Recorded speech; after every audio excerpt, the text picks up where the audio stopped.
You know, young men, a healthy young man produces testosterone. That puts you in a position where you're going to challenge yourself and continually put yourself in situations that might be harmful. You just become a garment that something else puts on. Now, a lot of people sit up there and do impersonations of other folks, instead of allowing that spirit, but I sit up and I'll pray for a little bit and go in a dark place, go in the bathroom, turn off the lights, look in the mirror. We'll have the light on at first, and then after 1 minute, turn the light off and, and search until you see your own glow, your own aura.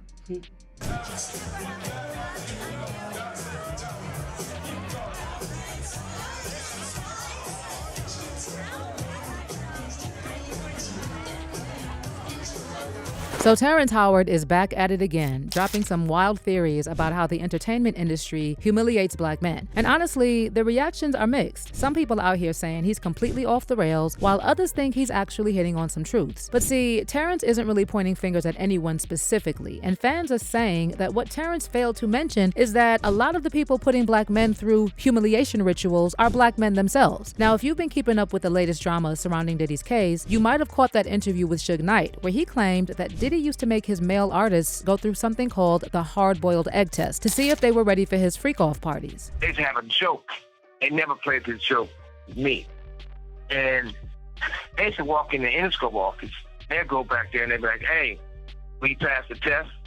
I said, we haven't did the test. One dude said, well, don't say that in front of Mr. Knight because he's going to take it offensive and hurt somebody. I said, well, whatever it is, I probably would take it offensive when somebody would get whooped. That was me in those days. They used to have these guys, they used to call it the boiled egg test. They used to take a boiled egg, a raw boiled egg, and have those guys put their pants down and bend over and they stick it up. The eggs break, they say they're not ready yet. They ain't put it. This industry is demonic. The industry is demonic. It's 100% demonic. This is a filthy place.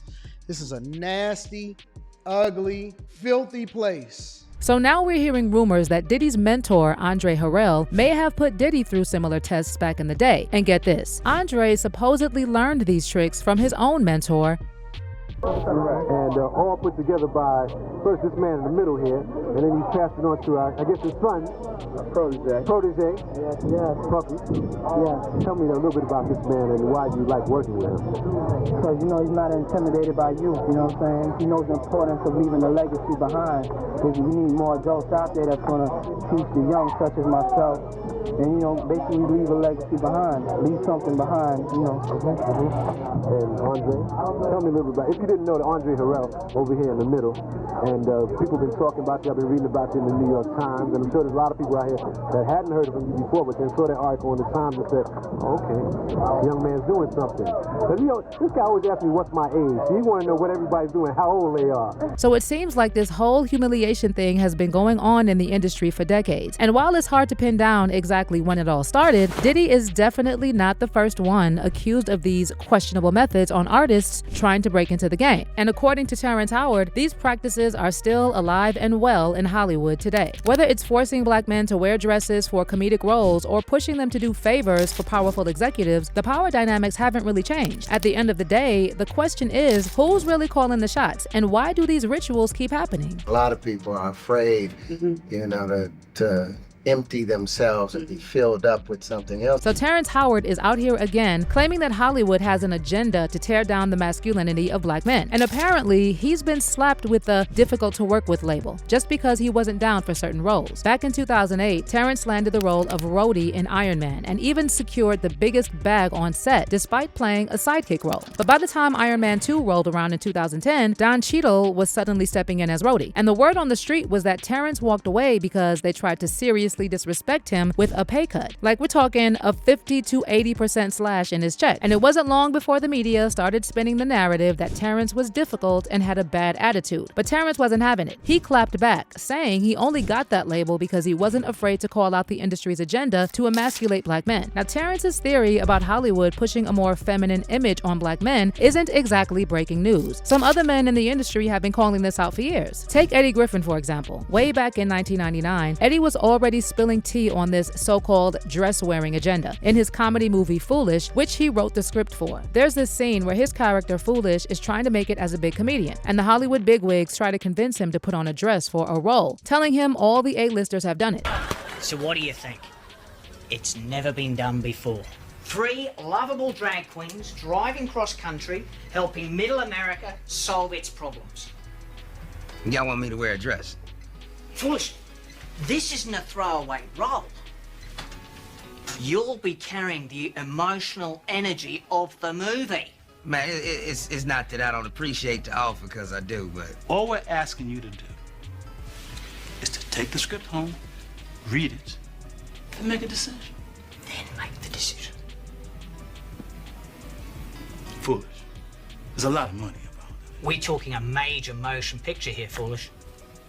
And according to Terrence, the whole dress situation is a big reason why he decided to walk away from certain roles. In an interview where they pressed him about rumors that he got kicked off of Iron Man 2 for having anger issues, Terrence denied it and claimed it wasn't about his attitude, but about him refusing to let Hollywood dictate how a black man should be portrayed on the screen. He said, "My daddy taught me never take the vertebrae out of your back or the base out of your throat. I ain't raising sheep, I raised men. Stay a man. Everything is androgynous, you know? The more successful men now are effeminate." And then in another interview with Revolt, Terrence doubled down on his belief that Hollywood's got it out for strong black men. "The man has been demonized," Terrence said. "With the new formula, most men are made to be effeminate and not have their power or sense of strength. They allow white men to be able to be strong, but when it's black men, it's seen as a threat." But hold up, there's another side to this whole Terrence Howard situation that's starting to make the rounds. Some insiders are now saying that Terrence might be stirring up all this drama about Hollywood humiliating black men to move the spotlight away from his own baggage, like his rumored temper and those rumors about his connections to Diddy's freak-off parties. So first of all, Terrence's theory that the most successful men now are the effeminate doesn't really add up. If that was the case, how do you explain Denzel Washington, Samuel L. Jackson, or Morgan Freeman? These actors are some of the highest paid in Hollywood, and no one would call them effeminate. So Terrence's logic might be falling apart here. And now a lot of folks are starting to think Terrence is just using Hollywood as a scapegoat for his own personal issues, because it's no secret that he's been making headlines for all the wrong reasons way before this Hollywood beef. Back in 2001, Terrence was arrested on multiple charges related to physically attacking his first wife. Then in 2011, his second ex, Michelle Gent, filed a restraining order against him, accusing him of DV. And the wild part is that Terrence didn't even try to deny it. He openly admitted he put his hands on her in front of their children. Terrence told Rolling Stone in 2015, "She was talking to me real strong, and I lost my mind and slapped her in front of the kids." But fast forward to another interview with E.T., and Terrence switched it up, saying that anyone who truly knows him would vouch for the fact that he couldn't even hurt a fly because it's against his spirit.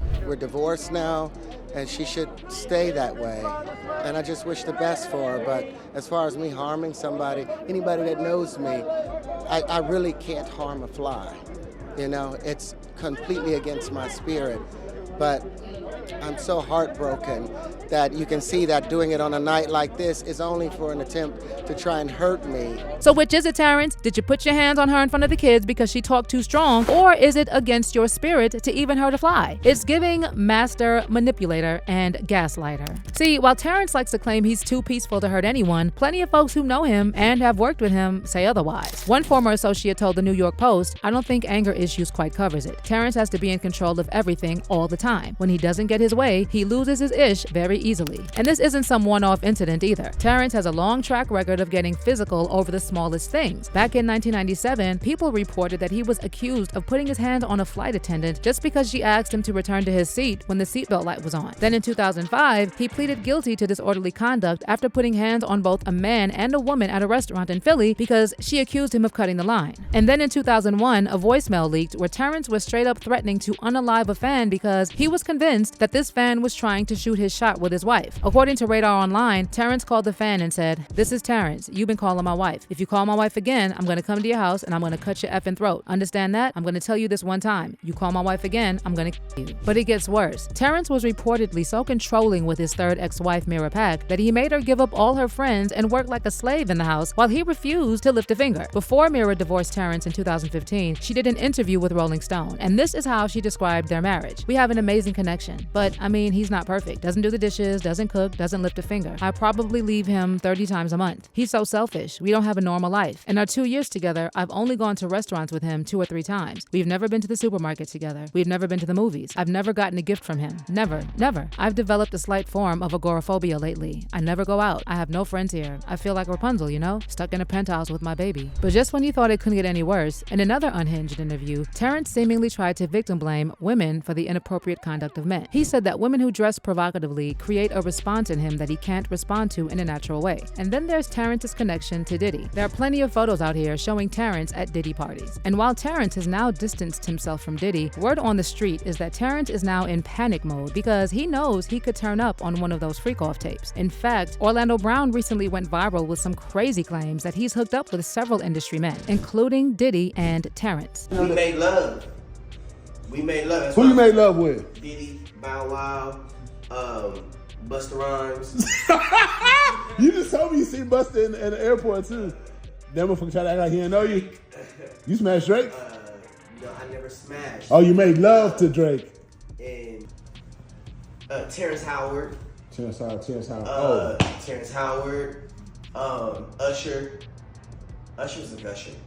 And And this is why fans are starting to say that even if Terrence is right about Hollywood's agenda, he's probably not the best person to deliver the message. Between his unhinged theories about the universe and math, his messy history of laying hands on people, and also allegedly getting into some wild stuff at Diddy's parties, let's just say fans aren't exactly rushing to take Terrence seriously. But what's your take on Terrence and his theories? Do you think he's just trying to deflect from his own drama and connection to Diddy? Let me know in the comments, and don't forget to stick around for this next video.